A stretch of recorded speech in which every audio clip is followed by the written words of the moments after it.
New York, 1945. A famous novelist, Beatrice Langley, collapses mid-broadcast, her fingers frozen on a poisoned typewriter ribbon, dead in a locked studio. Nero Wolfe, the brilliant reclusive detective, and his sharp-witted assistant, Archie Goodwin, unravel a web of envy and betrayal. Was it Clara, the ambitious protégée, whose ideas were stolen? Leonard, the greedy agent, fearing financial ruin? Martin, the desperate engineer with a shady past? Or Harold, the nervous announcer who saw too much? In a world where words are weapons, one ribbon holds the deadly truth. Can Wolfe solve the case before the killer's ink runs dry? Chapter 1. The Voice in the Air. The late afternoon sun filtered through the heavy drapes of Nero Wolfe's brownstone on West 35th Street, casting long shadows across the office where I, Archie Goodwin, sat with a notebook I hadn't touched in hours. The air was thick with the mingled scents of Fritz's cooking from the kitchen, roast lamb, if my nose was right, and the faint, earthy perfume of the 10,000 orchids Wolfe tended upstairs. My employer, Nero Wolfe, all 300 pounds of him, was ensconced in his oversized chair behind the desk, his eyes half closed, a glass of beer in one hand and the other resting on the armrest, fingers twitching as if conducting an invisible orchestra. The radio, a sleek mahogany affair, hummed softly on the side table, tuned to WQXR's live broadcast. The voice of Beatrice Langley filled the room, sharp and deliberate, each word enunciated with the precision of a seasoned storyteller.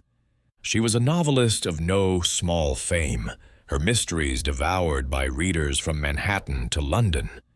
Tonight, she was performing a stunt that had the city buzzing, typing the opening chapter of her new novel, The Silent Quill, live on air, her voice narrating each sentence as her fingers struck the keys of her beloved Underwood typewriter.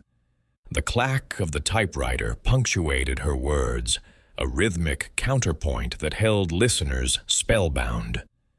"The quill," she read, her tone rich with menace, "dipped not in ink, but in the blood of secrets." Wolfe's eyes flickered open, just a fraction, his lips pursing in what might have been approval or disdain. Hard to tell with him. I leaned back in my chair, half listening, half wondering if Fritz had saved me any of that lamb. Beatrice's voice continued, weaving a tale of betrayal in some fog-shrouded manner, her words painting shadows that danced in the mind's eye. Then, abruptly, the rhythm faltered. A pause, too long for drama. A sharp gasp, like a needle scratching a record. A dull thud. Silence. I sat up, my pulse quickening. The radio crackled, and the announcer, Harold Vance, broke in, his voice unsteady. "Ladies and gentlemen, we seem to have a technical difficulty. Please stand by." The broadcast cut to a jarring advertisement for soap flakes, but the damage was done. Something was wrong. Wolfe's eyes were fully open now, his gaze fixed on the radio as if it might confess its secrets. "Archie," he said, his voice a low rumble, like distant thunder. "Turn that contraption off. We shall have visitors before the hour is out." I reached over and flipped the switch, silencing the soap at mid-jingle. "You're calling it murder already, aren't you?" I said, leaning forward, my grin half-cocked. She could have just fainted, or had a heart attack. She's what, 52? It happens. Wolfe snorted, a sound that conveyed more contempt than words ever could. Phooey. A woman of Beatrice Langley's temperament does not collapse mid-performance for mere theatrics, nor does her heart fail at the precise moment of her triumph. "No, Archie, this is no accident. Call Inspector Kramer. He will be displeased, but he will come." I reached for the phone, dialing the familiar number of the NYPD's Homicide Division. As the line rang, I glanced at Wolfe, his massive frame still as a statue, his mind already turning over the puzzle. Beatrice Langley, dead in a locked studio, her voice silenced forever. The game was afoot, and I had a feeling it was going to be a doozy. Chapter 2. The Scene of the Crime. The brownstone on West 35th Street was a fortress of routine, its rhythms as predictable as the tides. By 7 that evening, the air was heavy with the aroma of Fritz Brenner's coq au vin, a dish that could coax even Nero Wolfe from his orchids. But tonight, the great detective's mind was not on dinner. Inspector Kramer of the NYPD had stormed in, his hat crumpled in one hand, his face a shade of crimson that suggested either apoplexy or a long day at headquarters. I, Archie Goodwin, stood by the globe in Wolfe's office, ready to take notes or dodge verbal shrapnel, whichever the situation demanded. Kramer planted himself in the red leather chair, reserved for clients and cops alike, and glared at Wolfe, who sat like a mountain behind his desk, sipping beer with the serenity of a monk. "Langley's dead, Wolfe," Kramer began, his voice gravelly with fatigue. "Found slumped over her typewriter, right in the middle of that damn radio stunt. No marks, no blood, no sign of a struggle. The studio was locked from the inside, bolted, not just latched. Suicide's the easy call, but—" He trailed off, chewing his unlit cigar. Wolfe's lips twitched, a faint sign of disdain. "Suicide? Nonsense, Inspector. Beatrice Langley was a woman of colossal ego, her life a stage for her own brilliance. To end it publicly, mid-performance, would be an act of self-betrayal she was incapable of committing." "Describe the scene." "Precisely."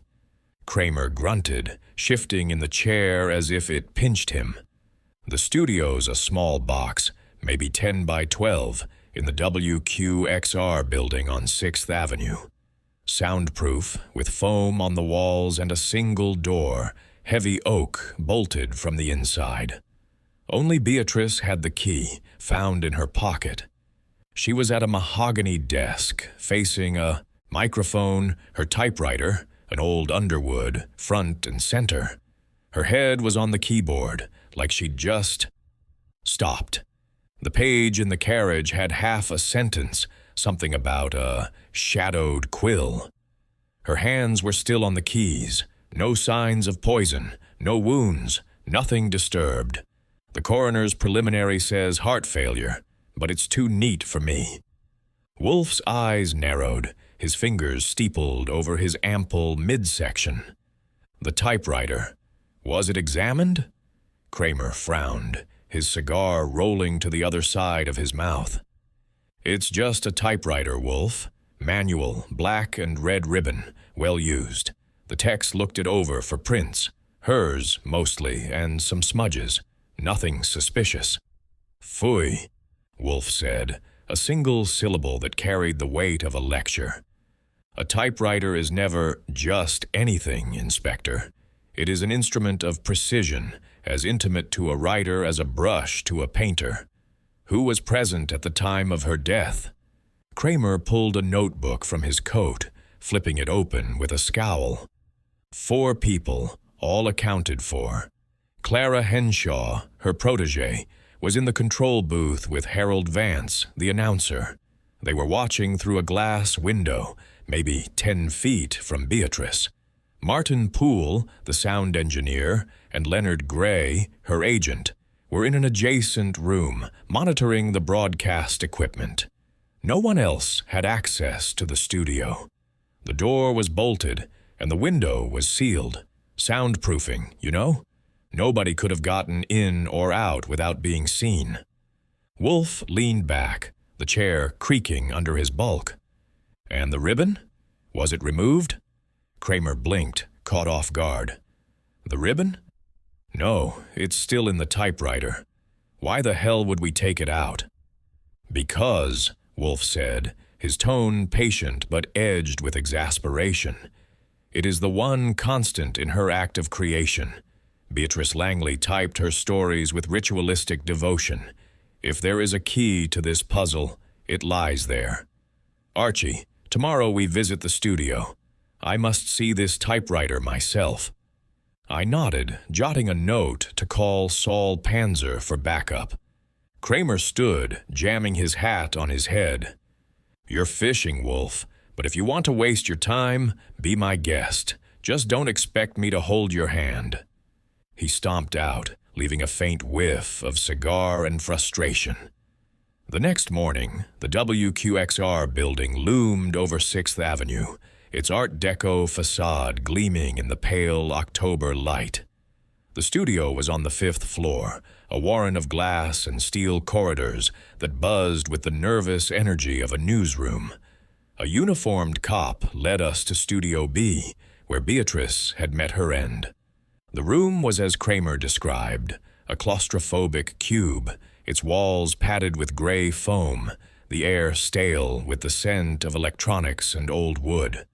The mahogany desk dominated the space, and on it sat the Underwood typewriter, its black frame scuffed but dignified, like an aging monarch. Yellow police tape cordoned off the area, but the cop waved us through at Wolfe's imperious gesture. Wolfe maneuvered his bulk into the room with surprising grace, though I could see the effort it cost him to leave his brownstone sanctuary. He stood before the desk, his eyes roving over the scene. The typewriter, the microphone, the half-typed page still in the carriage. The words stopped mid-sentence. The quill, dipped in shadows, struck at the heart of...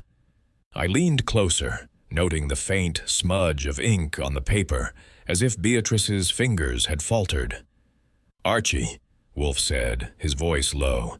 Examine the desk. Touch nothing. I circled the desk, my eyes scanning for anything out of place. A glass of water, untouched, sat to the right. A silver cigarette case, engraved with Beatrice's initials, lay closed beside it. A single pen, its nib dry, rested on a blotter.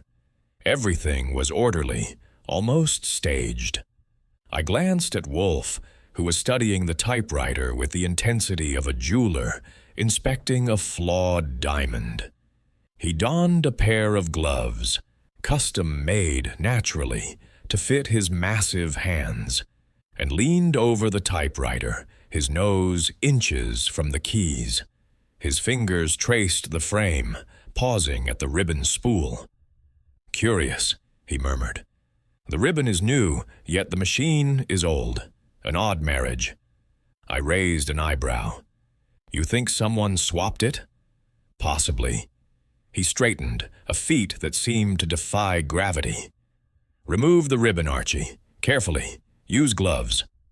I fished a pair of gloves from my pocket, kept handy for just such occasions, and approached the typewriter. The ribbon was threaded through the guides, black on one side, red on the other, standard for the era. I unhooked it, easing it out with the care of a bomb diffuser. As I held it up, a faint, acrid smell hit me, not unlike ammonia, but sharper, with a metallic undertone. I glanced at Wolfe, who nodded, his expression grim. Ammonium sulfide, he said, sniffing delicately. A crude mask for something more sinister. Bag it, Archie. Saul will take it to Dr. Vollmer for analysis. I slipped the ribbon into a plastic envelope, sealing it with a knot in my stomach. Poison? It was a leap, but Wolfe's leaps usually landed on solid ground. You think someone laced the ribbon? I asked. Wolfe's eyes gleamed. A writer's hands are her lifeline. To poison the ribbon is to weaponize her craft. Elegant, if diabolical. He turned to the cop, who was watching us with the wariness of a man guarding a lion. Officer, ensure this typewriter remains untouched. I may require it again." Back at the brownstone, I handed the ribbon to Saul Panzer, our lean, hawk-eyed operative, who promised results by evening. Wolfe settled into his chair, a fresh beer in hand, and closed his eyes, his mind no doubt sifting through the fragments of the case. I sat at my desk, typing up notes, but my thoughts kept drifting to the studio.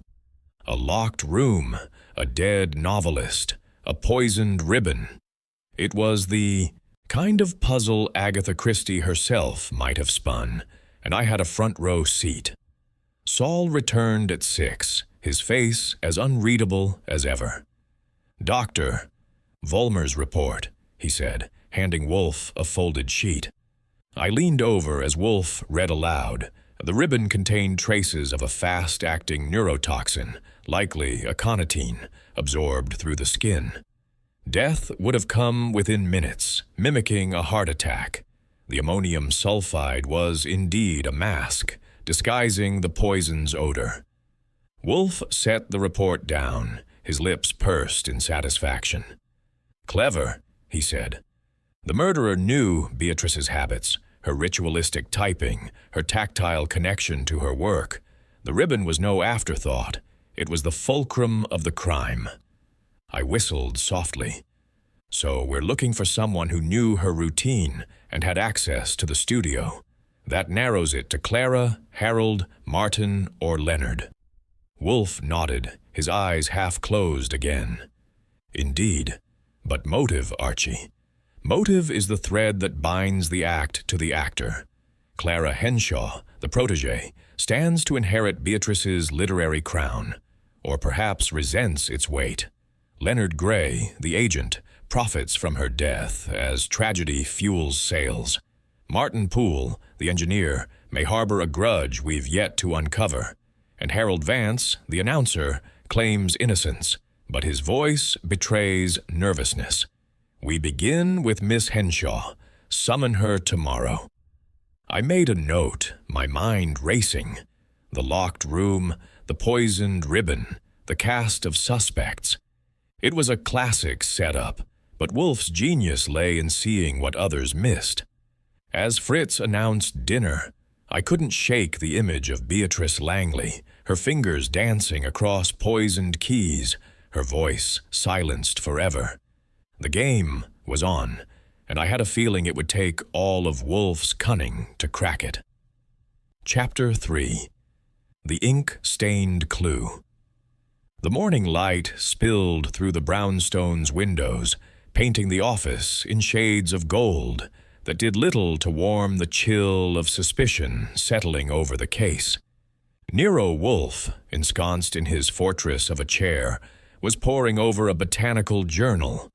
Of all things, when I returned from an early errand to the florist for his orchids, the scent of coffee lingered, Fritz's handiwork, but Wolfe's breakfast tray sat untouched save for a single glass of orange juice. His mind was elsewhere, and I knew better than to interrupt unless summoned. "Archie," he said at last, not looking up from his page. "The typewriter ribbon. Has Saul confirmed its delivery to Dr. Vollmer?" "Done and done," I replied, settling at my desk with a fresh notebook. "Saul dropped it off last night. Vollmer promised results by noon. You're really hung up on that ribbon, aren't you?" Wolfe's lips twitched, a fleeting sign of irritation. "Hung up, as you so crudely put it, is inaccurate. The ribbon is the pivot of this murder, Archie. A novelist's typewriter is her confidant, her instrument of truth. To corrupt it is to strike at her soul. We must understand its role." I shrugged, used to his flair for the dramatic. "Fair enough, but a poisoned ribbon? That's a new one, even for you. Any guesses on who had the brains to pull it off?" Wolfe closed the journal with a deliberate thud. "Guesses are for amateurs. We deal in facts. Arrange for Miss Henshaw to visit at 11 and ensure Saul is here with Vollmer's report." I nodded, reaching for the phone. Clara Henshaw, Beatrice Langley's protege, was first on Wolfe's list, and I had a hunch she'd be a tough nut to crack. Her novels, though less polished than Beatrice's, had a spark that suggested ambition sharper than a switchblade. I made the call, catching Clara at her Greenwich Village apartment. Her voice was cool, almost defiant, but she agreed to come. By 10:30, the brownstone was ready for business. Fritz had cleared the breakfast dishes, and Wolfe, after a brief sojourn to his orchids, returned to the office, his bulk settling into the chair like a ship docking. Saul Panzer arrived promptly, his lean frame slipping through the door with the quiet efficiency of a cat. He handed Wolfe a sealed envelope, his eyes flicking to me with a half-smile. "Vollmer's thorough, as always," Saul said. "You'll want to read it yourself." Wolfe broke the seal, his eyes scanning the chemist's report with the focus of a hawk spotting prey. I leaned forward, catching glimpses of terms like aconitine and dermal absorption. Wolfe's grunt of satisfaction told me he'd found what he expected. "The ribbon," he said, folding the report, "was impregnated with aconitine, a poison derived from monkshood. It is odorless in small doses but deadly when absorbed through the skin, particularly if the victim's fingers are moistened, a habit Beatrice Langley was known to have, licking her fingertips to turn pages or adjust her work. The ammonium sulfide noted yesterday was a clumsy attempt to mask any residual scent of preparation. Death would have been swift, within minutes, presenting as a heart attack." I whistled low. "That's diabolical. Whoever did this knew her habits down to the last detail, but how'd they get the ribbon into the typewriter without her noticing?" Wolfe's eyes half closed, a sign his brain was churning. "That, Archie, is the question. The studio was locked. The ribbon knew. Someone with access and intimate knowledge orchestrated this. We shall see what Miss Henshaw reveals." At 11 sharp, Clara Henshaw arrived, her presence filling the room like a storm cloud. She was 28, with sharp cheekbones and dark eyes that seemed to weigh every word before it was spoken. Her auburn hair was pulled back in a severe bun, and her tailored coat spoke of modest success, though not Beatrice's level of wealth. She sat in the red leather chair, her posture rigid, hands folded tightly in her lap. Wolfe regarded her over his beer, his expression unreadable. "Miss Henshaw, you were Beatrice Langley's protege, a position of privilege, yet also of shadow. Tell me of your relationship with her." Clara's lips pressed into a thin line. "She was my mentor.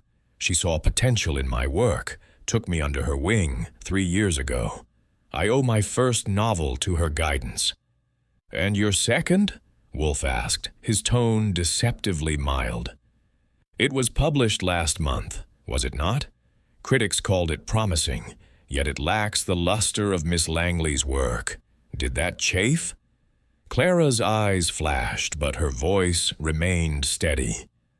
"I'm not Beatrice, Mr. Wolfe. I don't expect to be. She was a genius, but demanding.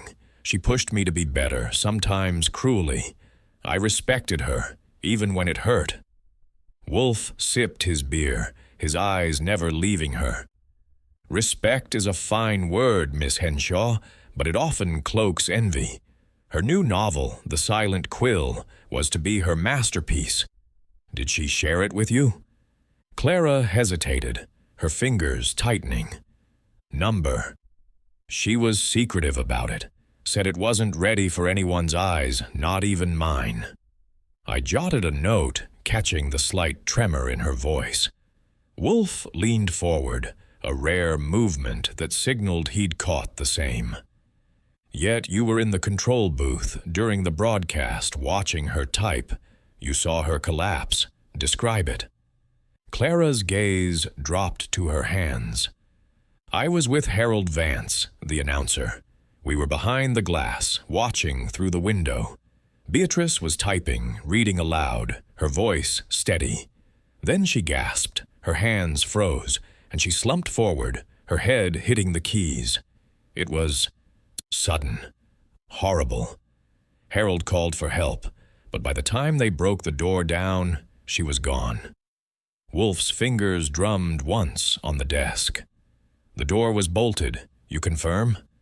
Yes, Clara said. Beatrice always locked it during her broadcasts. She hated interruptions. And the typewriter ribbon, Wolfe pressed. Did you ever see her change it? Clara frowned, as if the question puzzled her. No, but she was particular about it. She used the same brand, always black and red, and changed it herself, said it was part of her process.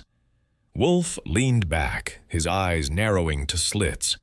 Thank you, Miss Henshaw. You may go, but remain available. She stood, her movements stiff, and left without a backward glance. I watched her through the window as she hailed a cab, her face a mask of control. She's hiding something, I said, turning to Wolfe.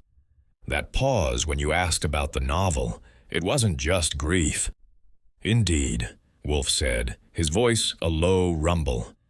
Miss Henshaw is a writer, Archie, and writers guard their secrets as fiercely as their prose. She knows more than she admits. Follow her this afternoon. Discreetly.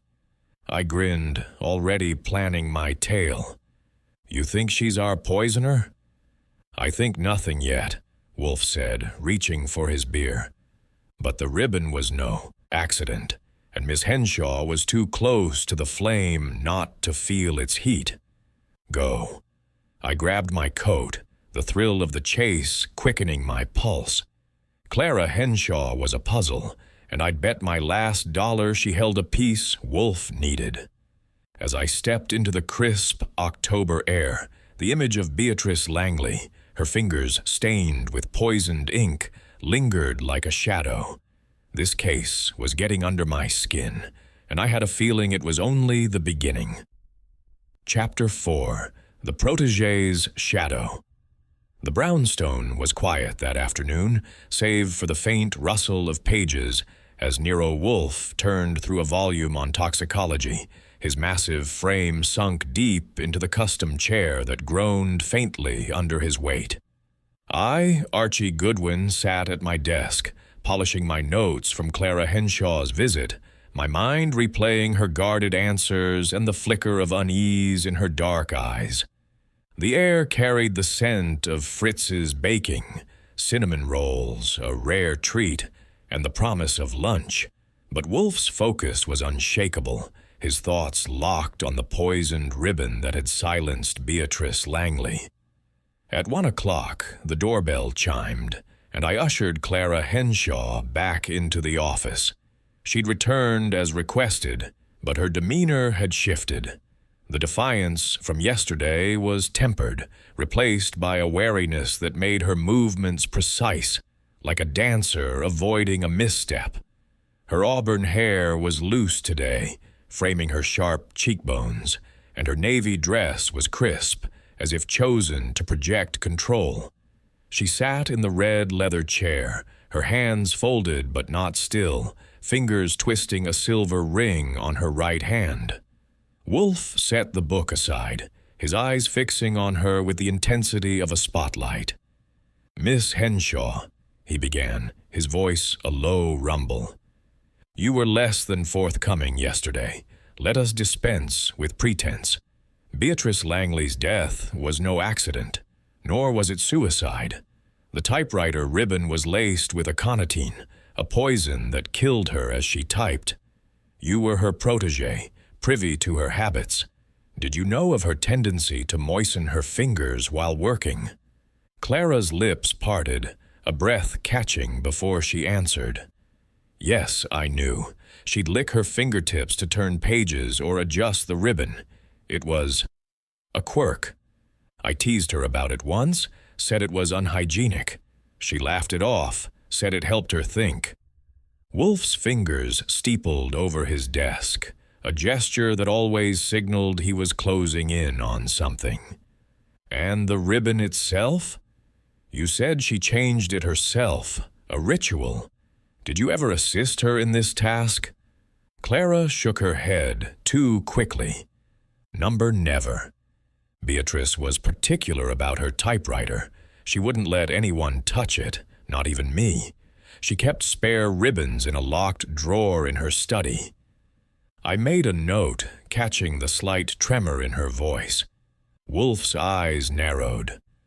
A locked drawer, yet the ribbon in the typewriter was new and poisoned. Someone had access, Miss Henshaw. You were in the control booth during the broadcast, but you visited the studio earlier that day. Did you not? For a rehearsal, perhaps?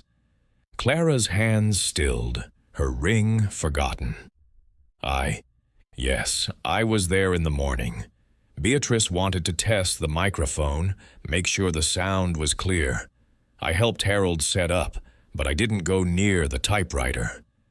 Wolfe leaned forward, a rare movement that made the chair creak. You lie, Miss Henshaw. Your hesitation betrays you. You were seen near the desk by a technician, adjusting papers. Did you also adjust the ribbon?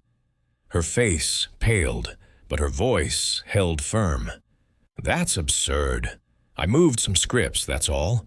I didn't touch the typewriter. Why would I? Beatrice was my mentor, my guide. I loved her, even when she was impossible.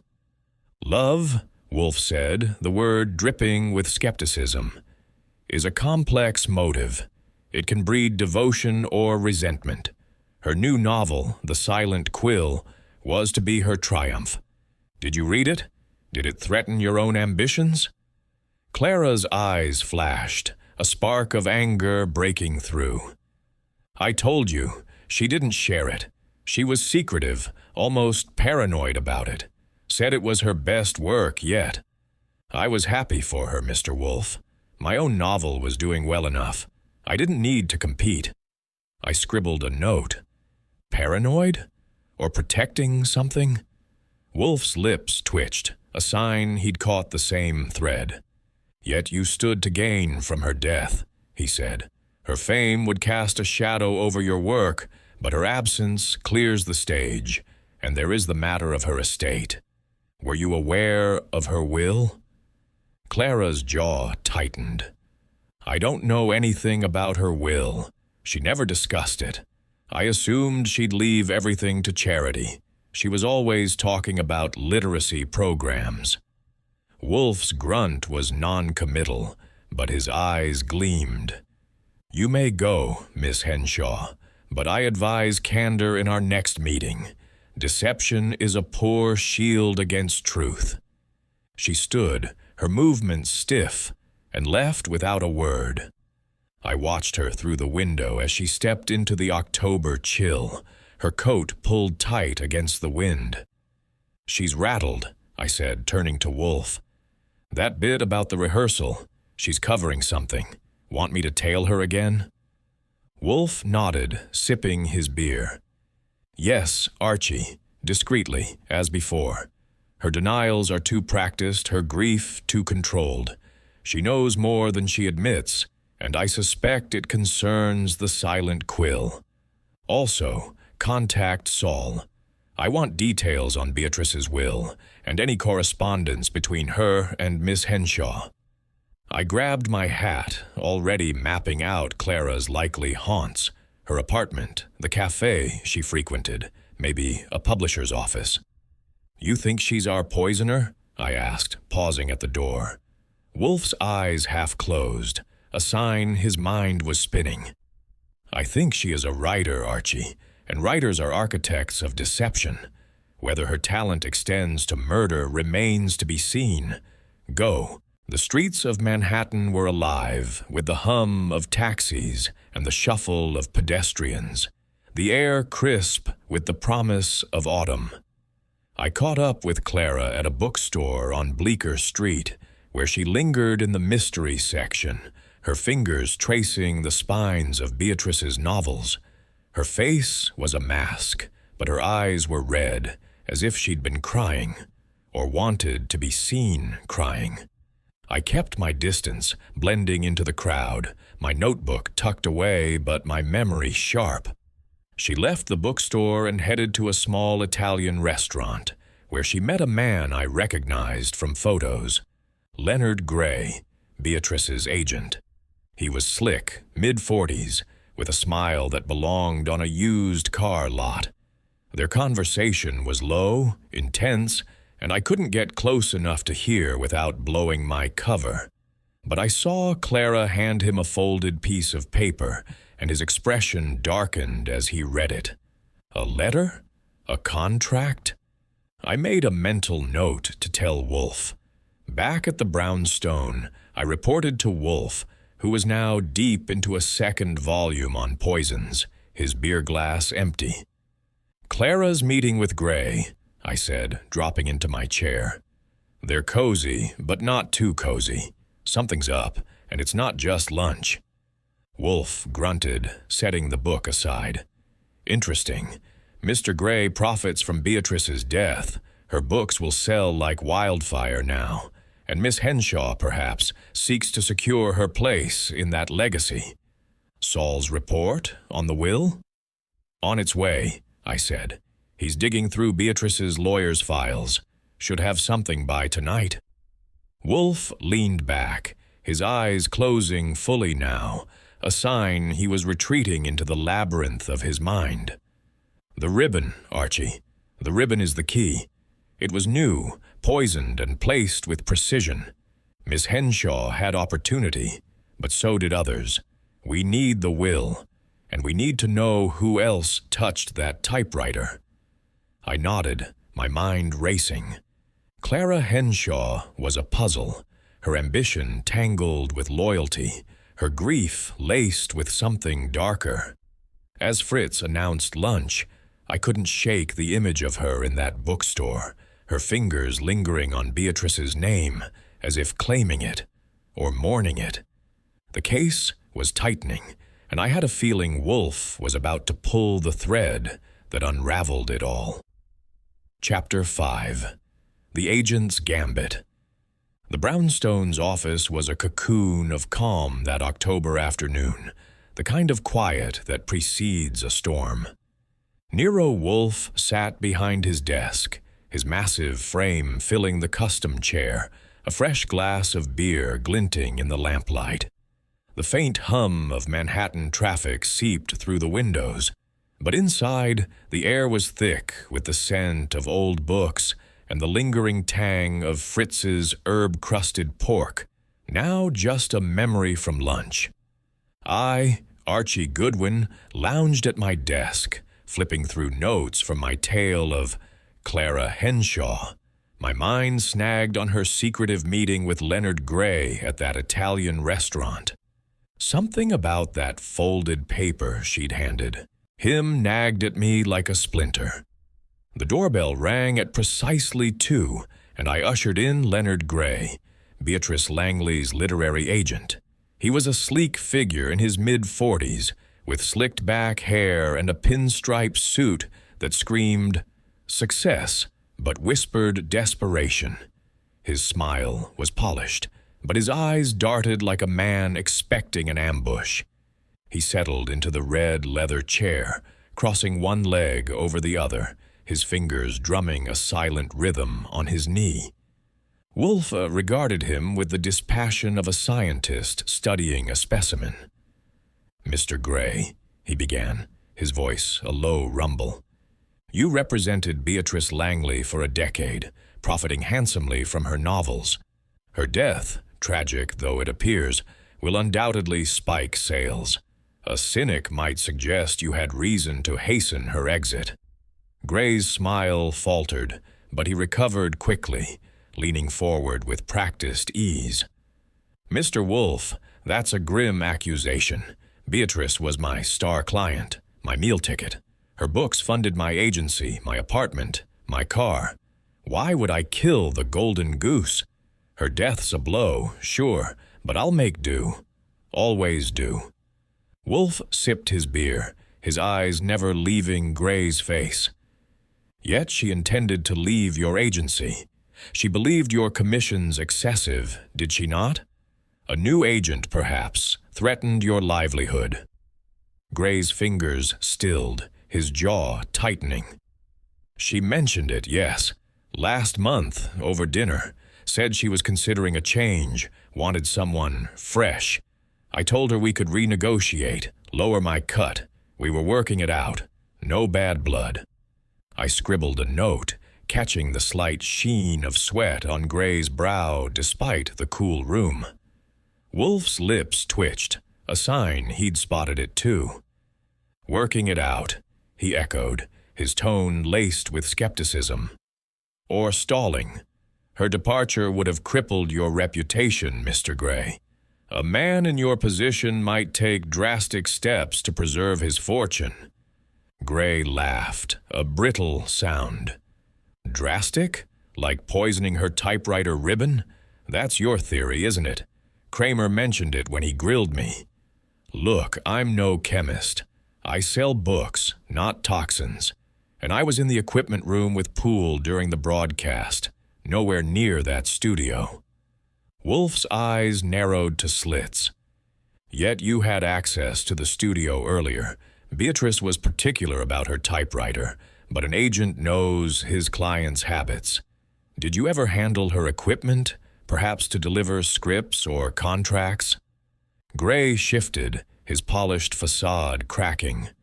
Sure, I've been in the studio, dropped off papers, chatted with her while she set up, but I never touched her typewriter. She was obsessive about it, kept it like a shrine. Ask Clara, she'll tell you the same. I jotted down. Gray confirms Clara's story about typewriter. Too neat? Wolfe leaned forward, the chair creaking ominously. Miss Henshaw, yes. You know her well, I presume. Her career owes much to Beatrice, and thus to you. Were you close? Gray's smile returned, but it was strained. Clara's a talent, a rising star. I've advised her, sure, but it's professional. She was devoted to Beatrice, maybe too much. That's all I'll say. Wolfe's grunt was dismissive. Devotion can curdle into resentment, Mr. Gray. You saw Miss Henshaw yesterday, after her visit here. What was discussed? Gray froze, his eyes flicking to me, then back to Wolfe. How did you... Look, it was nothing. We met for coffee, talked shop. She's shaken by Beatrice's death, wanted advice on her next steps. And the paper she gave you? Wolfe pressed, his voice sharp as a blade. A contract, perhaps? Or something more personal? Gray's face drained of color. You've got eyes everywhere, don't you? It was a letter, okay? From Beatrice, addressed to Clara. I don't know what it said. She wouldn't let me read it. Said it was private, something about the silent quill. She asked me to hold on to it, that's all. I made a note, my pulse quickening. A letter about the novel? That was new. Wolfe's fingers drummed once on the desk, a rare sign of excitement. You will produce this letter, Mr. Gray, tomorrow, without fail, and you will remain available. Good day. Gray stood, his charm replaced by a scowl, and left with a curt nod. I watched him through the window, his stride hurried as he vanished into a cab. He's nervous, I said, turning to Wolfe. That letter's got him spooked. Think Clara's playing him? Wolfe sipped his beer, his eyes half closed. Possibly. Mr. Gray is a man who thrives on control, yet he is caught in a web not of his making. The letter is significant, Archie. It may hold the key to Miss Henshaw's motives. Contact Saul. I want that letter's contents, and I want to know if Mr. Gray has debts or entanglements we've missed. I nodded, already dialing Saul Panzer's number. You think Gray's in on it? He's got motive. Beatrice dumping him would have tanked his career. Not in on it, Wolfe said, but complicit, perhaps, in ignorance. His fear suggests he knows more than he admits, but less than he fears. Miss Henshaw is the fulcrum, Archie. Her ambition, her secrets, they drive this tragedy. Follow her again tonight, and be cautious. She is no fool. I grabbed my coat, the thrill of the chase sparking in my veins. Clara Henshaw was a shadow, slipping through the cracks of this case, and that letter was a thread I couldn't wait to pull. As I stepped into the crisp evening, the city buzzing around me, I pictured Beatrice Langley at her typewriter, her fingers stained with poison, her legacy a battleground. Wolfe was closing in, and I was his eyes on the street, ready to catch the next clue in this deadly game of ink and envy. Chapter 6. The Announcer's Tale. The brownstone on West 35th Street was a haven of order amidst the chaos of Manhattan, its walls steeped in the quiet authority of Nero Wolfe's intellect. That evening, as the October dusk painted the windows in hues of indigo, the office was lit by the warm glow of lamps, casting long shadows across the bookshelves. Wolfe sat behind his desk, a mountain of contemplation, his fingers tracing the rim of a beer glass, while his eyes fixed on some invisible point beyond the room. I, Archie Goodwin, was at my desk, sorting through notes from my latest tale of Clara Henshaw, my mind buzzing with the image of that folded letter she'd passed to Leonard Gray. The scent of Fritz's braised short ribs lingered, a reminder of a dinner interrupted by the case's relentless pull. At 7 sharp, the doorbell chimed, and I admitted Harold Vance, the radio announcer whose voice had carried Beatrice Langley's final words to the world. He was a lanky man in his late 30s, with a boyish face and nervous hands that seemed to apologize for his presence. His suit was well cut but slightly rumpled, as if he'd slept in it, and his eyes darted between me and Wolfe like a rabbit sizing up hawks. He settled into the red leather chair, his fingers fidgeting with a cigarette he didn't light. Wolfe regarded him with the patience of a cat watching a mouse. "Mr. Vance," he began, his voice a low, resonant hum. "You were in the control booth during Beatrice Langley's broadcast, a witness to her final moments. Your account is critical. Describe what you saw, precisely, from the moment she began typing." Vance cleared his throat, his voice smooth despite his nerves, a testament to years behind a microphone. "It was a standard setup, Mr. Wolfe. Beatrice was in the studio, alone, at her desk. The typewriter was set up with a microphone to catch both her voice and the keys. Clara and I were in the booth, about 10 feet away, watching through the glass. She started reading, typing as she went, her voice steady, almost hypnotic. The script was The Silent Quill, her new novel. She got through a page, maybe 2. Then she gasped. Her hands froze, and she slumped forward, her head hitting the typewriter. It was over in seconds. Wolfe's eyes narrowed, his fingers steepling. "A gasp, you say?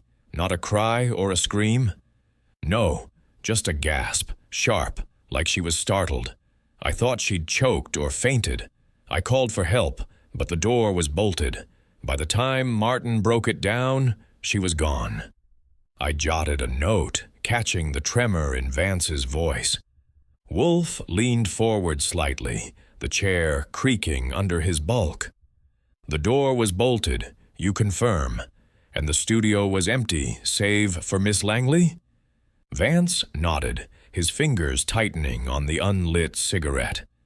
"Empty. The window was sealed, soundproofing, you know. No one could have gotten in or out. It was just her, the typewriter, and that damn microphone." Wolfe's lips twitched, a faint sign of interest. "The typewriter? You saw her prepare it?" The ribbon, for instance. Did she change it before the broadcast? Vance frowned, his brow furrowing as if the question caught him off guard. I didn't see her change it, no. She was particular about that typewriter, always fiddling with it herself, said it was her lucky charm. I remember her checking the ribbon that morning during setup, but I didn't see her swap it out. Could have been new, I suppose. It looked clean. I scribbled, Vance confirms Beatrice's typewriter ritual. Ribbon checked, but not changed. Wolfe's eyes gleamed, a predator sensing blood. And you, Mr. Vance, were you close to Miss Langley, professionally or otherwise? Vance's face flushed, his fingers snapping the cigarette in half. Professionally, sure. I announced her broadcasts, handled the intros. She was a pro, demanding but fair. We weren't friends, if that's what you mean. I respected her, that's all. Respect, Wolfe echoed, his tone laced with skepticism. Yet your voice betrays unease. You were nervous during the broadcast, were you not? Miss Henshaw mentioned your hands shaking in the booth. Vance's eyes widened, then narrowed. Clara said that? She's mistaken. I was fine, focused. It's live radio. Pressure's part of the job. If I seemed off, it was because I knew something was wrong when Beatrice collapsed. I've seen fainting spells. But this was different. Wolfe sipped his beer, his gaze unrelenting. Different indeed. The ribbon was poisoned with aconitine, Mr. Vance, a toxin absorbed through the skin. You were in the booth, but you had access to the studio earlier. Did you handle the typewriter at any point? Vance's face drained of color, his hands gripping the chair's arms. Poison? You're serious? No, I never touched the typewriter. I'm no technician. My job's the microphone, the script. Martin handled the equipment, and Beatrice wouldn't let anyone near her precious Underwood. Ask him ditto. I was in the booth the whole time. I noted. Vance denies touching typewriter. Nervous, but convincing. Wolfe leaned back, his fingers drumming once on the desk. You are a man of words, Mr. Vance, yet words can conceal as much as they reveal. You saw no one else near the typewriter that day? No one, Vance said firmly. Beatrice sat up alone. Clara was there for a bit, adjusting papers, but she didn't touch the machine. Martin checked the sound equipment, but that's his job. Leonard was in and out, dropping off some contract or something, but he stayed clear of the desk. It was Beatrice's show. Wolfe's grunt was non-committal. You may go, Mr. Vance, but remain available.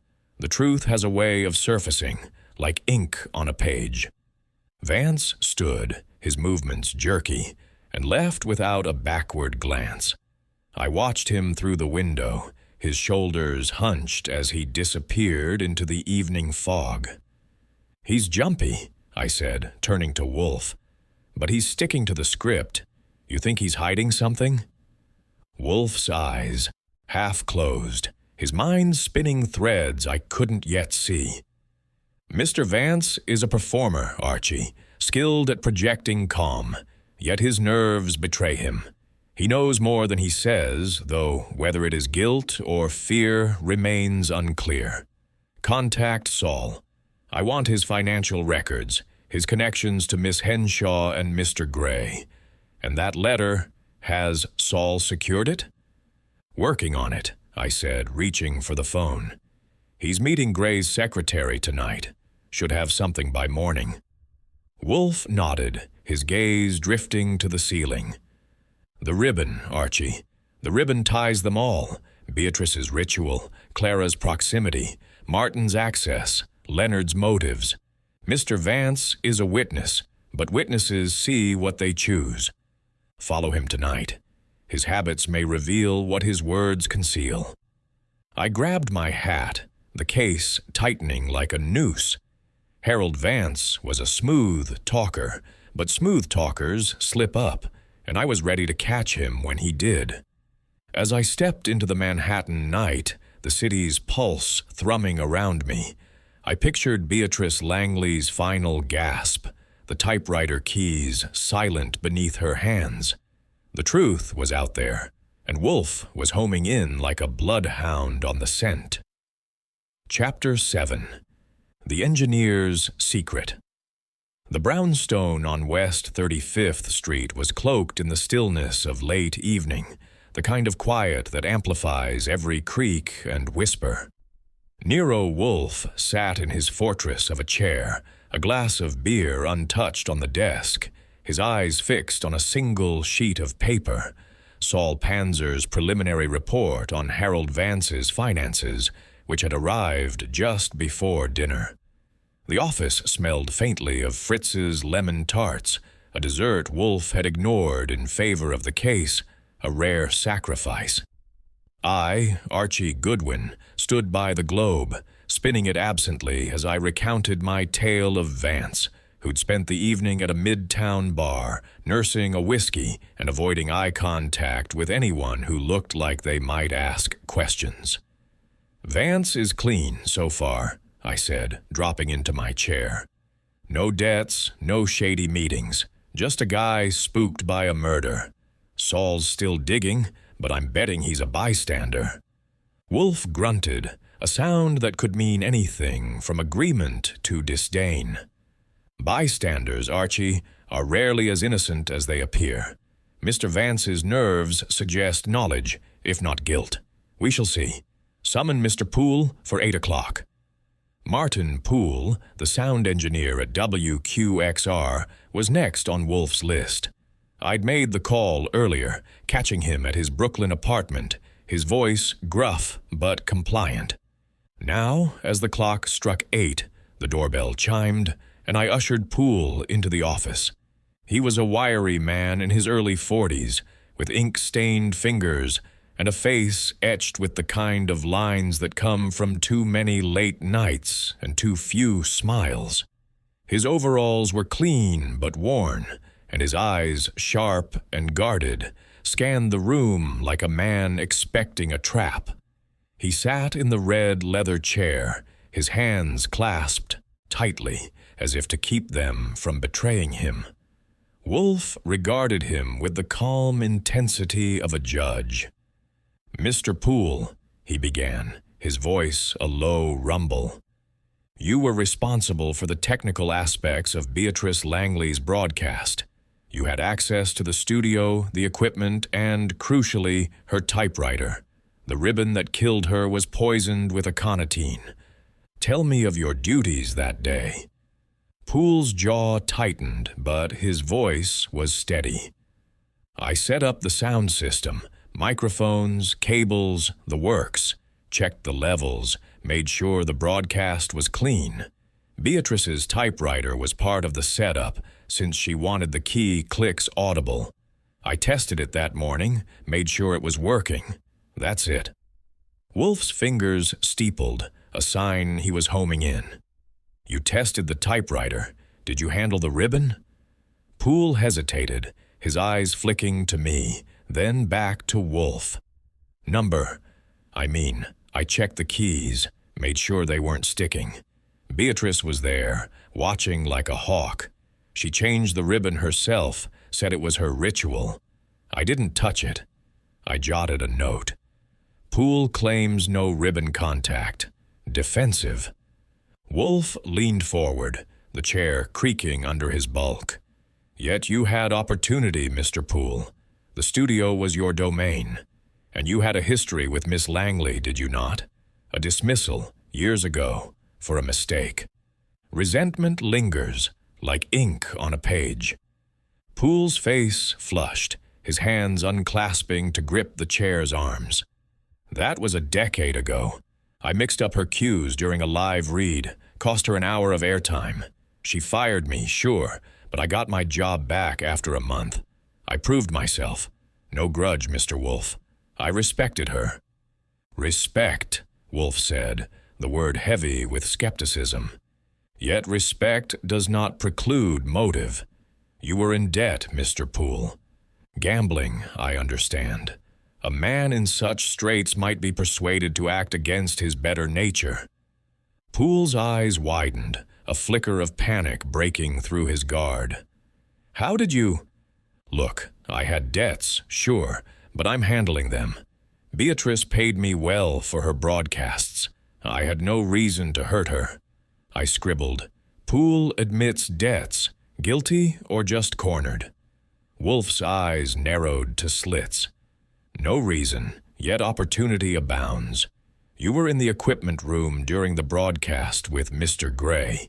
Did you see Miss Henshaw or Mr. Vance near the typewriter earlier? Poole shook his head, his fingers twitching. Clara was in and out, setting up scripts. Vance was fussing with his microphone. Gray dropped off some papers, but he stayed clear of the desk. Beatrice was possessive about that typewriter. No one touched it but her. Wolfe sipped his beer, his gaze unrelenting. And the ribbon? You saw her change it that morning? Was it new? Poole frowned, as if the question puzzled him. Yeah, it looked new. Black and red, shiny, like she'd just unwrapped it. She kept spares in a box under the desk, locked, but she had the key.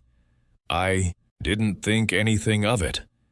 Wolfe's lips twitched, a sign he'd caught something I'd missed.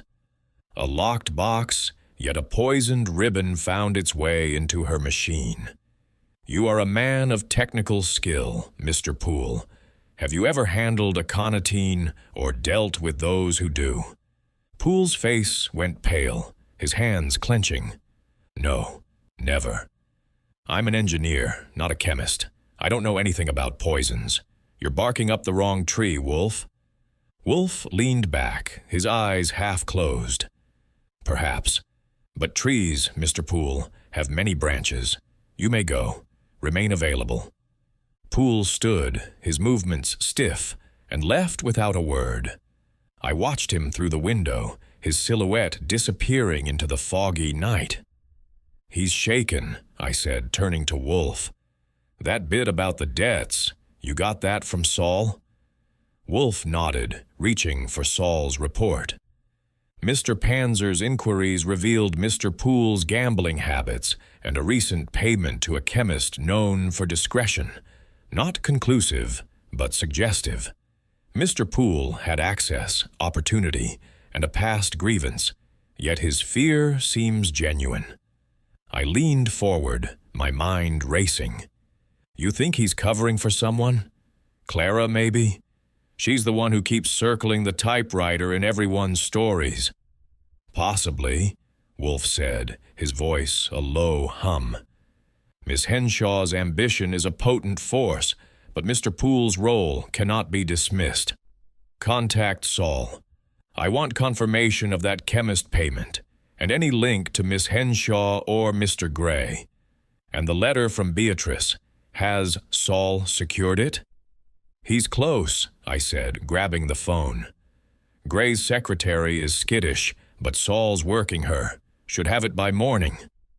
Wolfe's eyes drifted to the ceiling, his mind weaving threads I could only guess at. The ribbon, Archie. The ribbon is the linchpin. Its placement required knowledge, access, and intent. Mr. Poole is a piece of the puzzle, but not the whole. Follow him tomorrow. His habits may betray what his words conceal. I nodded, the case tightening like a coil. Martin Poole was a man on edge, and edges are where people slip.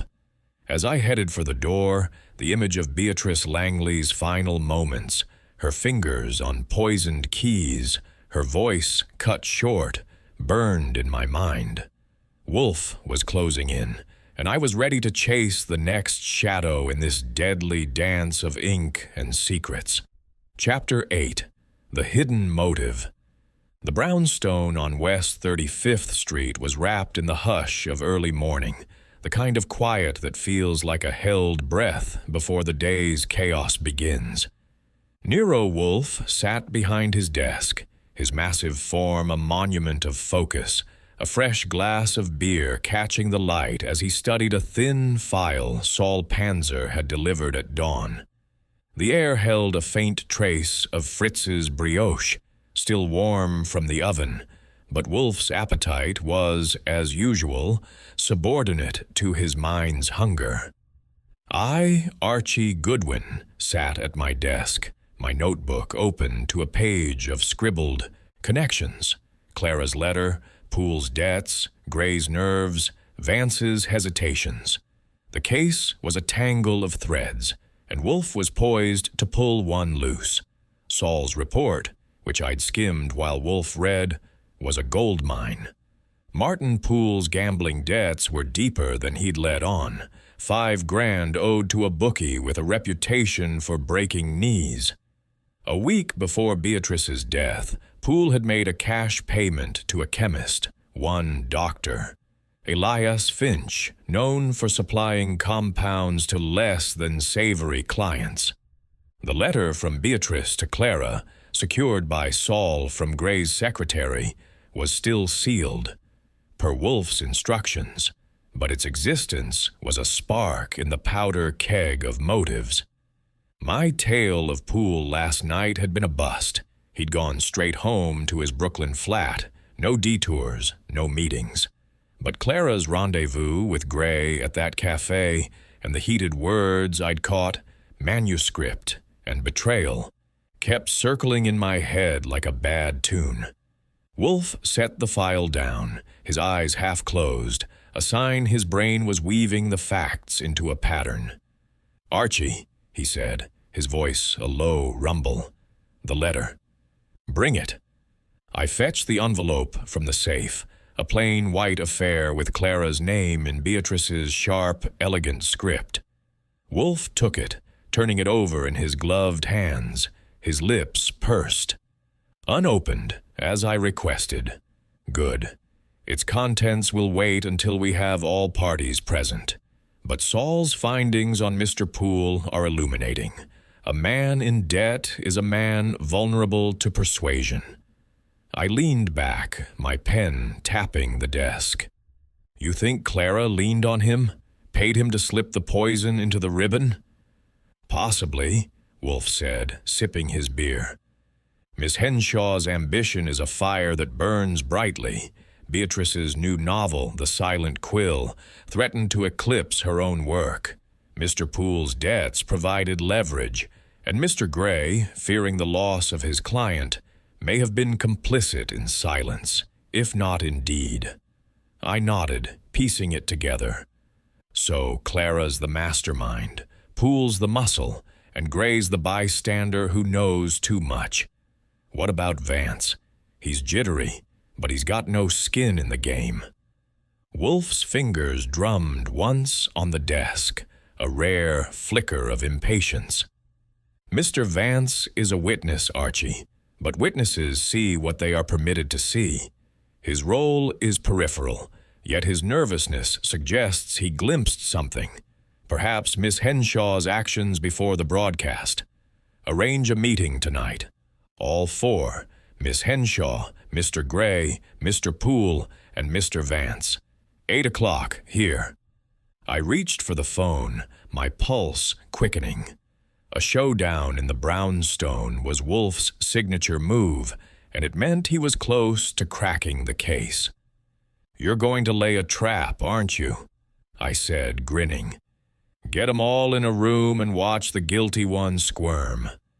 Wolfe's lips twitched, almost a smile. "A crude analogy, but not inaccurate. The truth, Archie, is like ink. It spreads when pressed. Go. Follow Miss Henshaw this afternoon. Her movements may confirm what her words conceal." I grabbed my hat and coat, the October air sharp as I hit the streets. Clara was at her publisher's office on Fifth Avenue, a sleek building buzzing with typewriters and ambition.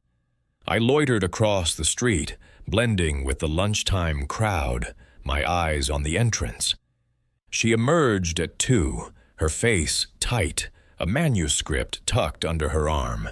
She hailed a cab, and I followed in another, keeping my distance as we wove through Manhattan's arteries to a quiet park near the Hudson.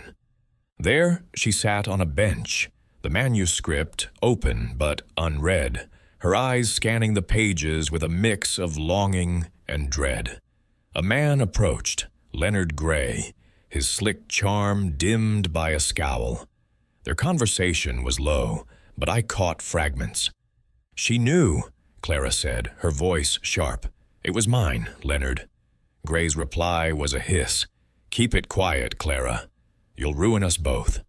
She handed him another paper, not the letter, but something typed, maybe a page from the manuscript. He stuffed it into his briefcase and left, his stride hurried. I jotted it down, my gut telling me this was the thread Wolfe needed. Back at the brownstone, I reported to Wolfe, who was now deep into a volume on literary rivalries, his beer glass empty. "Clara's protecting something," I said, dropping into my chair. "That manuscript. She's obsessed with it, and Gray's in on it, whatever it is." Wolfe nodded, his eyes gleaming. "The manuscript is the heart of this, Archie.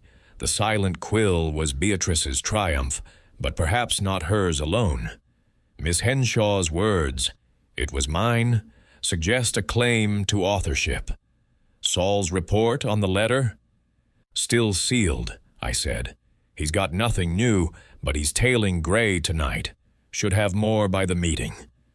Wolfe leaned back, his eyes closing fully. "Good. The letter will speak when the time is right. Tonight, we press the guilty. Prepare the office, Archie, and ensure Fritz has coffee ready. It will be a long evening." As I set about arranging the meeting, the pieces were falling into place. Clara's ambition, Poole's desperation, Gray's fear, Vance's unease, they were all tied to that poisoned ribbon, to Beatrice's final words. Wolfe was ready to ink the truth, and I couldn't wait to see who bled. Chapter 9. The Manuscript's Secret. The brownstone on West 35th Street was a stage set for revelation that evening, its office aglow with the soft light of lamps that cast sharp shadows across the bookshelves. Nero Wolfe sat behind his desk, a colossus of intellect, his hands folded over the sealed envelope containing Beatrice Langley's letter to Clara Henshaw. The air was thick with the scent of Fritz's coffee, brewed strong for the gathering ahead, and a faint trace of Wolfe's orchids lingered from his morning visit to the roof. I, Archie Goodwin, stood by the globe, my notebook tucked away but my senses sharp, ready to catch every glance, every tremor from the four souls Wolfe had summoned to unmask a killer. At 8 o'clock, the doorbell began its chorus. First came Clara Henshaw, her auburn hair pulled back, her eyes wary but defiant, like a fencer awaiting a duel. Leonard Gray followed, his slick charm frayed at the edges, his briefcase clutched as if it held his salvation. Martin Poole slunk in next, his ink-stained fingers twitching, his face a mask of guarded resentment.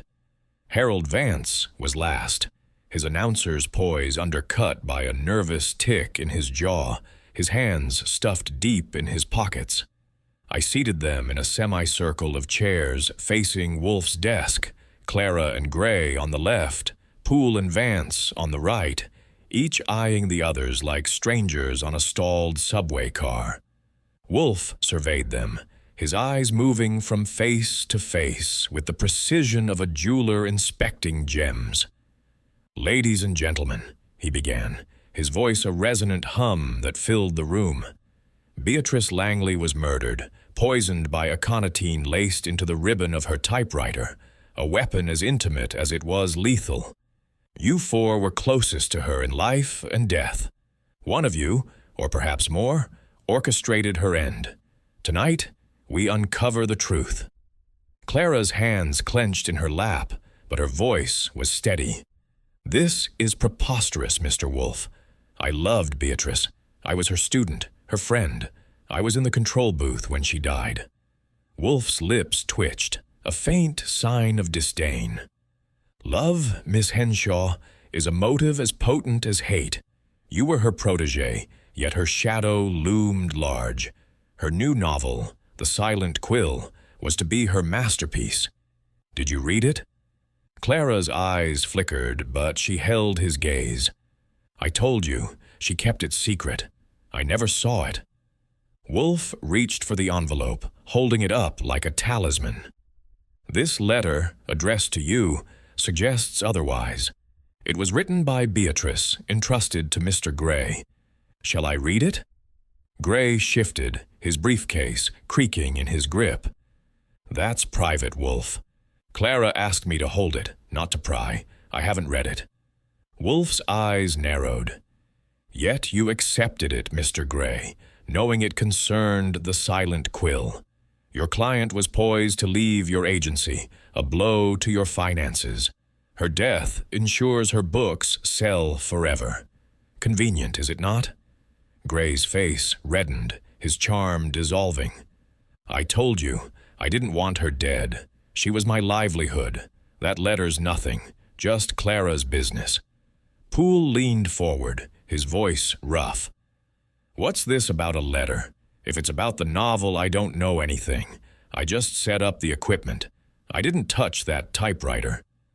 Vance nodded, his hands finally emerging from his pockets. Same here. I was in the booth with Clara, reading the script. Beatrice handled her own typewriter. She was obsessive about it. Wolfe's grunt was dismissive. He broke the envelope's seal with a deliberate slowness, unfolding the single sheet inside. His eyes scanned the page, and for a moment, the room seemed to hold its breath. Miss Henshaw, he said, his tone sharp, Beatrice wrote this to you 2 days before her death. It reads, Clara, your work on the silent quill was invaluable, but I cannot share credit. The world expects my name alone. Forgive me, and know your time will come. Clara's face went pale, her hands trembling.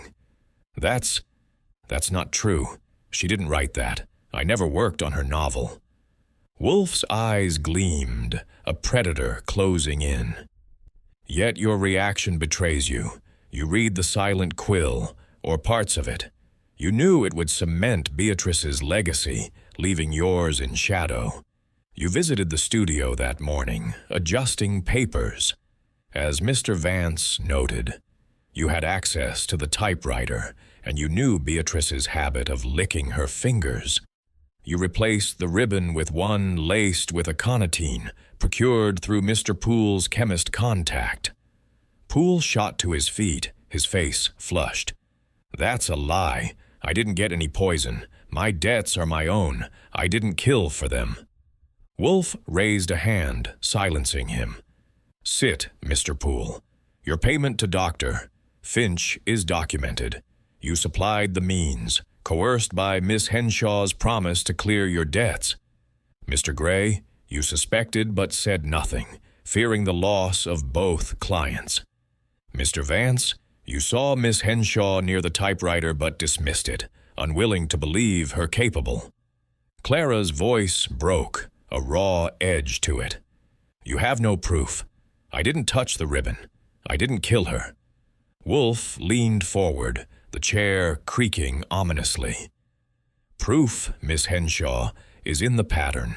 Your ambition, your knowledge of Beatrice's habits, your access to the studio, and this letter revealing her betrayal. You could not bear to see your work claimed by another. The ribbon was your weapon, and Mr. Poole, your unwitting accomplice. The room was silent, the weight of Wolfe's words pressing down. Clara's eyes glistened, but she held her chin high. Gray stared at his briefcase, as if it might shield him. Poole's hands shook, and Vance looked like he wanted to bolt. I stood, ready to call Kramer, my heart pounding. Wolfe had laid the trap. and the truth was spilling out like ink from a broken pen. The manuscript's secret was no longer hidden, and the killer's shadow was growing sharper by the second. Chapter 10. The Confession. The Brownstones' office was a pressure cooker, the air thick with tension as the four suspects sat frozen under Nero Wolfe's unyielding gaze. The lamps cast stark shadows, turning the bookshelves into a silent jury. Wolfe, a colossus behind his desk, held the open letter from Beatrice Langley like a judge wielding a gavel.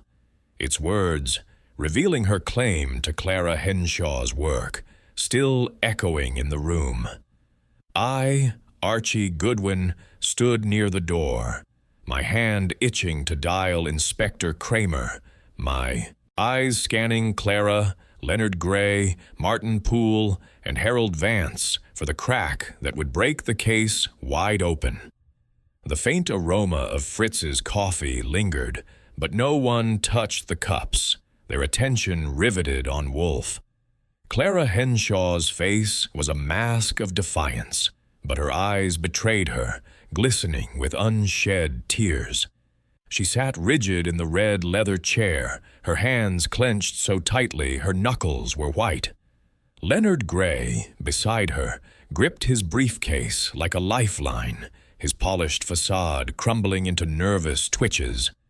Martin Poole, slumped in his chair, looked like a man who'd just seen his own grave, his ink-stained fingers trembling. Harold Vance, the announcer, sat stiffly, his boyish face pale, his hands now gripping his knees as if to anchor himself. Wolfe's voice cut through the silence, measured but relentless. Miss Henshaw, the letter is clear. Beatrice Langley intended to publish the silent quill under her name alone, despite your contributions. You, a writer of ambition, could not tolerate such a theft. You knew her habits, her ritual of licking her fingers while typing. You had access to the studio, and you procured aconitine through Mr. Poole's chemist contact. The poisoned ribbon was your instrument of vengeance. Clara's voice cracked, a raw edge breaking through her control. You're wrong, Mr. Wolfe. I didn't kill her. Yes, I helped with the silent quill, ideas, drafts, late-night talks. But I didn't expect credit. I was her student, learning from a master. I loved her, even when she betrayed me. Wolfe's eyes narrowed, his lips pursing in disdain. Love, Miss Henshaw, is a poor defense against motive. Your novel, published last month, was overshadowed by Beatrice's fame. The silent quill would have cemented her legacy, leaving you a footnote. You visited the studio that morning, as Mr. Vance confirmed, adjusting papers near the typewriter. You replaced the ribbon, knowing its poison would strike swiftly. Clara shook her head, tears spilling now. No, I adjusted scripts, nothing else. I didn't touch the ribbon. You can't prove I did. Poole lurched forward, his voice hoarse. She's right. I didn't get her any poison. That payment to Finch was for something else. A debt, not murder. I swear, Wolfe, I didn't know about any aconitine. Wolfe's gaze shifted to Poole, sharp as a blade. Mr. Poole, your payment to Dr. Finch, a chemist known for illicit compounds, coincided with Beatrice's death. You had access to the studio, and your debts made you vulnerable. Miss Henshaw promised to clear them, did she not? Poole's face crumpled, his hands shaking violently. No, she never. I mean, Clara talked about helping me out, sure, but not like that. I didn't give her anything. I didn't kill Beatrice. Gray cleared his throat, his voice strained. This is madness, Wolfe. Clara's no killer, and neither is Poole. I told you, I was in the high equipment room with him during the broadcast. We didn't go near the studio. And that letter, I didn't know what it said. Clara gave it to me for safekeeping, that's all." Wolfe's fingers drummed once on the desk, a rare sign of impatience. "Mr. Gray, your silence is complicity. You suspected Miss Henshaw's resentment, yet you said nothing, fearing the loss of her as a client. Mr. Vance, you saw her near the typewriter that morning. Why did you not speak?" Vance's jaw tightened, his voice low. "I thought it was nothing. Clara was always fussing with Beatrice's papers. She was her assistant, practically. I didn't see her touch the ribbon. I swear I was in the booth when it happened." The room was a powder keg, and Wolfe was striking the match. I watched Clara, her tears now streaming freely, her defiance crumbling. She stood, her voice breaking into a sob. "All right, damn you. I did it. I switched the ribbon. Beatrice stole my work, my ideas, my soul. The silent quill was half mine. Every twist, every character we built together. She was going to take it all, leave me nothing.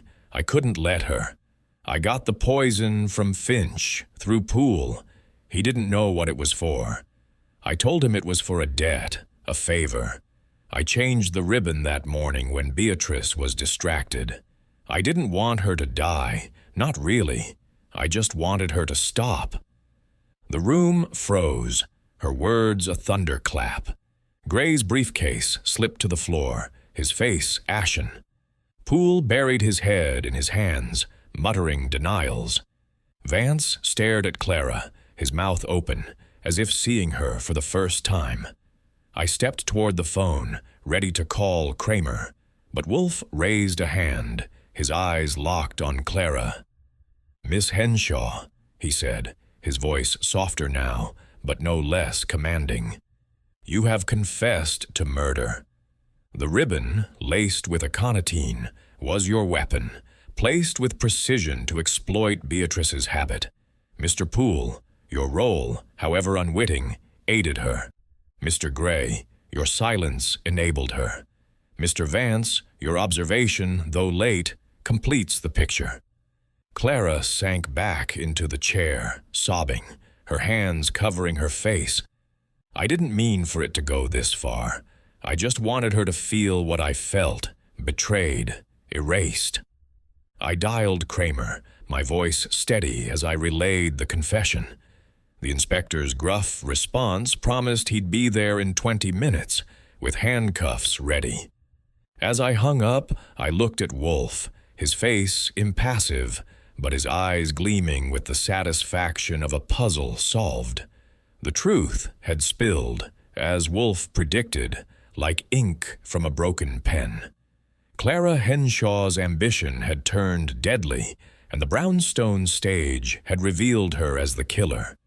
The case was nearly closed, but the weight of her confession lingered, a shadow on the page. Chapter 11. The final word. The brownstone on West 35th Street was a fortress of resolution as the clock ticked past 9 that evening, the office still charged with the aftermath of Clara Henshaw's confession. The lamps cast a steady glow, illuminating the faces of the 4 suspects. Clara, now crumpled in the red leather chair, her sobs quieting to a hollow silence. Leonard Gray, his briefcase abandoned on the floor, his eyes fixed on some distant regret. Martin Poole, slumped like a man defeated, his hands still trembling. And Harold Vance, rigid with shock, his announcer's poise shattered. Nero Wolfe sat behind his desk, a colossus of calm, his beer glass untouched, his gaze sweeping the room with the finality of a judge delivering a verdict. I, Archie Goodwin, stood by the phone, the line to Inspector Kramer still warm from my call, the promise of his arrival hanging like a storm cloud. Wolfe's voice broke the silence, measured and deliberate. "Miss Henshaw, your confession has clarified the mechanism of Beatrice Langley's murder. The poisoned ribbon, laced with aconitine, was a weapon of precision, exploiting her intimate habit. Mr. Poole, your role, however coerced, facilitated the crime. Mr. Gray, your silence protected your interests at the cost of truth. Mr. Vance, your observation, though belated, sealed the pattern. The case is resolved, but the motives, ambition, betrayal, greed, leave a stain no confession can erase. Clara lifted her head, her eyes red but defiant. I didn't want her dead, Mr. Wolfe. I wanted her to stop, to see me. She took everything, my ideas, my future. The silent quill was ours, but she claimed it as hers alone. I couldn't let it stand. Wolfe's lips pursed, a flicker of disdain. Yet you chose poison over protest, Miss Henshaw. A writer's weapon is her pen, not a chemist's toxin. Your talent, however great, is now eclipsed by your crime. Gray cleared his throat, his voice thin. I didn't know, Wolfe. I swear it. Clara gave me the letter, said it was personal. I thought it was about their work, not this. If I'd known, I'd have stopped her. Wolfe's eyes flicked to him, sharp as a blade. You suspected, Mr. Gray. Your client's discontent was no secret, yet you guarded your profits rather than her life. Your complicity, though not criminal, is moral cowardice. Poole's voice was a rasp, his face ashen. I didn't know it was poison. Clara asked for a contact, said it was for a debt. I needed the money. My bookie was breathing down my neck. I never thought she'd kill anyone. Wolfe's grunt was dismissive. Ignorance is no shield, Mr. Poole. You supplied the means, driven by desperation. The law will judge your part. Vance, silent until now, spoke softly, his voice shaking. I saw her near the typewriter, but I didn't think. She was Beatrice's shadow, always there. I should have said something.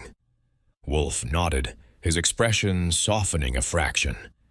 You are not culpable, Mr. Vance, but silence has its price. Your testimony tonight completes the truth. The doorbell rang, a sharp note that cut through the tension. I opened the door to Inspector Kramer, his face a storm of irritation and grudging respect, flanked by two uniformed officers. He strode in, his hat crumpled in one hand, his eyes scanning the room before settling on Wolfe. You did it again, didn't you? He growled. Wrapped it up with a bow while I'm chasing my tail. All right, who's the killer? I stepped forward, my voice crisp. Clara Henshaw confessed. She poisoned the typewriter ribbon with aconitine, procured through Poole's chemist contact. Gray suspected but stayed quiet. Vance saw her near the typewriter but didn't connect the dots. Kramer's eyes narrowed as he turned to Clara. You? The protégé? Damn it, I should have seen it. Motive? Wolfe answered, his tone steady. Ambition and betrayal, Inspector. Beatrice Langley claimed Miss Henshaw's contributions to the silent quill as her own. Miss Henshaw retaliated with a ribbon laced to kill, exploiting Beatrice's habit of moistening her fingers. Mr. Poole, in debt, provided the poison unknowingly. Mr. Gray, fearing the loss of his clients, remained silent. Kramer grunted, motioning to the officers. Henshaw, Poole, you're coming with us. Gray, Vance, don't leave town. We'll need statements. He turned to Wolfe, his scowl softening. You're a pain, Wolfe, but you deliver. I'll need you at the station tomorrow for the paperwork. Wolfe's lips twitched, almost a smile. I shall send Archie, Inspector. My orchids require attention. Kramer snorted, ushering Clara and Poole out, their wrists cuffed, their faces a study in defeat. Gray and Vance followed, heads bowed, as if carrying the weight of their own failures. The door closed, leaving the office silent, the air heavy with resolution. I turned to Wolfe, grinning. You played them like a symphony, didn't you? Got Clara to crack without even raising your voice. Wolfe leaned back, his eyes half closed, a sign of satisfaction. The truth, Archie, is a pressure that breaks the guilty. Miss Henshaw's ambition was her undoing, her confession inevitable. The ribbon was her canvas, but envy painted her crime. I dropped into my chair, the adrenaline fading. Some canvas. She turned a typewriter into a murder weapon. That's one for the books. Wolfe reached for his beer, sipping slowly. Indeed, the human heart is a labyrinth, Archie. Envy is its deadliest trap. Type up the report for Kramer. I shall review it tomorrow. As I reached for my typewriter, the irony wasn't lost on me. A case solved by a ribbon. And here I was, typing the final word.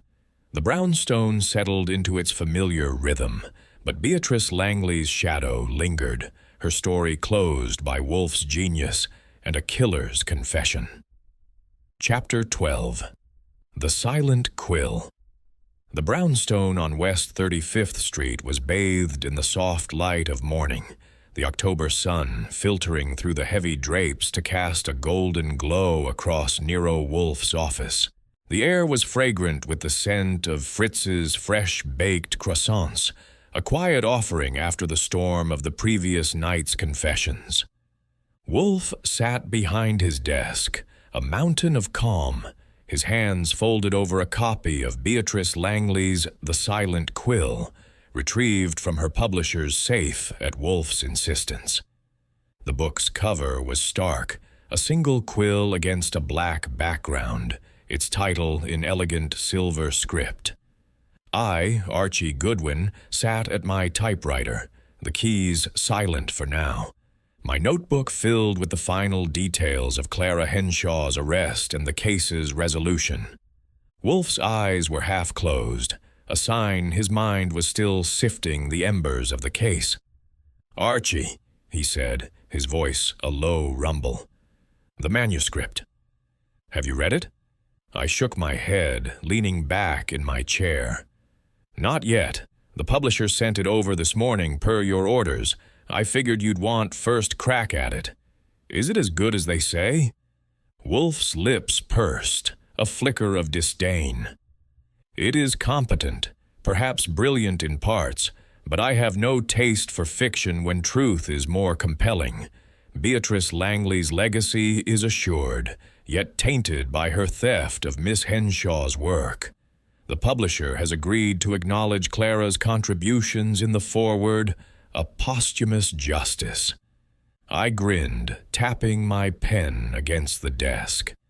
Posthumous for Beatrice, and a bitter pill for Clara, considering she's in a cell. Kramer called this morning, her lawyers pushing for a plea, but she's looking at hard time. Poole's getting off lighter, accessory after the fact. Gray and Vance are in the clear, legally, but their reputations are toast. Wolfe nodded, his fingers tracing the book's cover. Miss Henshaw's ambition was her downfall, Archie. She sought to reclaim her voice through murder, a tragic miscalculation.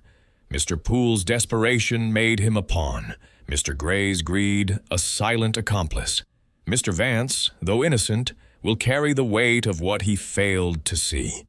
I stood, stretching, the case's weight lifting but leaving echoes. It's a hell of a story. Beatrice, the queen of mysteries, undone by her own typewriter. You cracked it without leaving this room, as usual. Wolfe's eyes opened fully, a rare glint of amusement. The mind travels where the body need not, Archie. The ribbon was the key, its poison a mirror of Miss Henshaw's envy. Type the final report for Kramer. I shall tend to my orchids. I sat at the typewriter, the keys clacking as I began the report, detailing Clara's confession, Poole's role, and the tangled motives of ambition and betrayal. The Silent Quill would hit shelves soon, its sales soaring on the scandal of Beatrice's death, but its pages held a truth only Wolfe had fully unraveled.